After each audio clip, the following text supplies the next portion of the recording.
Second day na namin sa Bohol at ito yung mga pinunta namin. Dito nga pala sa second day namin sa Bohol ay nagpunta kami dito sa Chocolate Hills. Yan, makikita niyo naman yung view. Sobrang ganda dito. Yan, masasuggest ko lang sa inyo, huwag nyo kakalimutan ng inyong payong dahil sobrang init talaga dito sa part na to. Kasi nandito kami sa pinakataas para mas makita namin yung view at mas makita namin yung mga Chocolate Hills. At yun nga, matapos ang mahabang hagdan na inakyat namin, ito naman yung spot na pinakamagandang pwedeng magpicture dahil dito kita nyo lahat yung mga Chocolate Hills. Dito meron din kayo makikita na fishing well. Dito naman sa view na to, dito nyo makikita yung mga nag-ATV. Yan, kasi pwede din magrentan ng ATV dito. Tapos ito naman yung view ulit na meron mga Chocolate Hills na mas madami. Ito na siguro yung mga spot na pinakamaganda at pinakamarami nagpupunta at nagpipicture. Dito naman sa part na to ay papunta na kami sa Tarsier dahil sobrang init talaga, hindi namin kinaya yung init sa taas at bumaba na din agad kami. Ngayon pupunta tayo ngayon sa Tarsier. Yan, enjoyin nyo muna yung view dito dahil may makikita pa rin kayo dito mga Chocolate Hills. After 10 minutes, nakarating na kami dito sa Tarsier at ito yung entrance nila. Tapos dito makikita nyo yung mga Tarsier. Kaso maliliit lang sila at bawal na rin masyadong ilapit yung camera at bawal din yung mga flash para hindi sila mabulabog. At isa pa, bawal din dito masyadong magingay at kailangan lang ay tahimik. After ng tour namin sa Tarsier ay ito makikita nyo dito yung mga souvenir na pwedeng bilhin. May magugustuhan kayo. After nga dun sa Tarsier ay dumiretso na agad kami dito sa man-made forest. Ayan, dito maganda din yung view dito at ingat lang dun sa pagpipicture dahil may mga sasakyan na dumadaan. Dito naman pwede din kayong magpakuha dito kay kuya ng mga picture na pwede niya ipaprint for 150 pesos. Portrait. Kasi naka 75 yung lens mo po. Hindi ako masyadong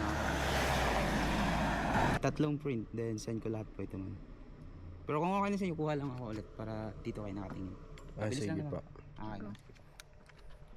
Sa gitna pa. Ano? Saan? Yan, picture lang kami dito. Only picture naman yan. Pipili lang kayo kung ano yung gusto nyo ipaprint kay kuya. Yung kanan mo sir, din kaliwa sa'yo po. Yan, yung kaliwa po. Mataas nga namin mag-picture ito. Umirap tayo ng motor para makaikot tayo kahit konti dito sa man-made forest.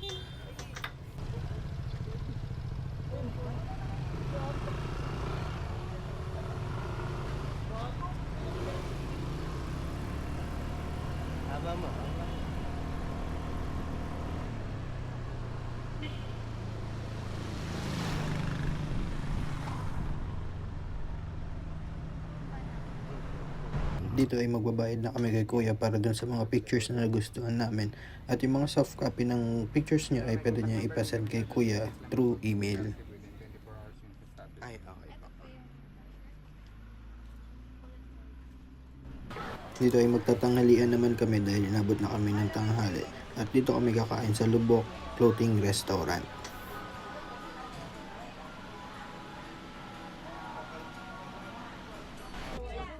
At yun nga, pagkakayat namin ay ready na agad yung mga food, ready na kumain at yan na, kukuha na kami ng mga food namin na kakainin namin.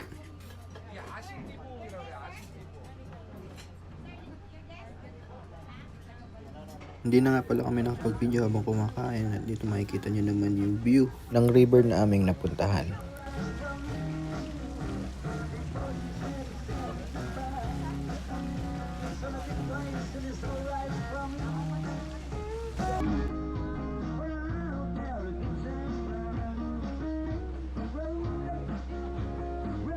Habang kumakain nga pala meron silang live sig at dito makikita nyo yung Aita tribe na kasama din siya sa tour at dito pupuntahan natin sila, magpapapicture tayo at dito tumalon!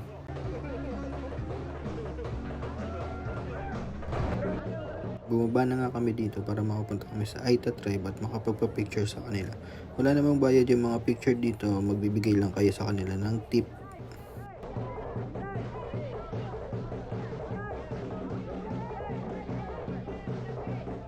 Pagpasok niyo pa lang, kasalubungin na nila kayo para alam niyo kung saan kayo pupunta at saan pwede magpa-picture.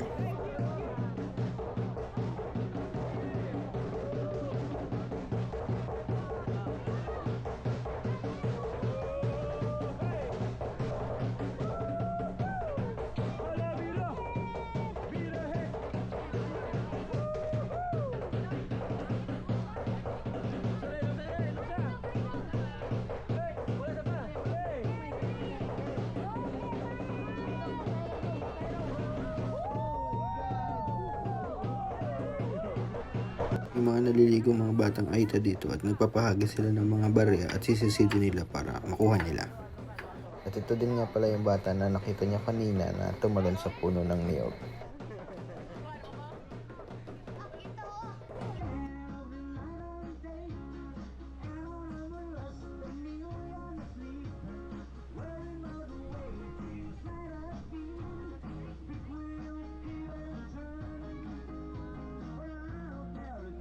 Dito na natatapos ang second day namin. Salamat!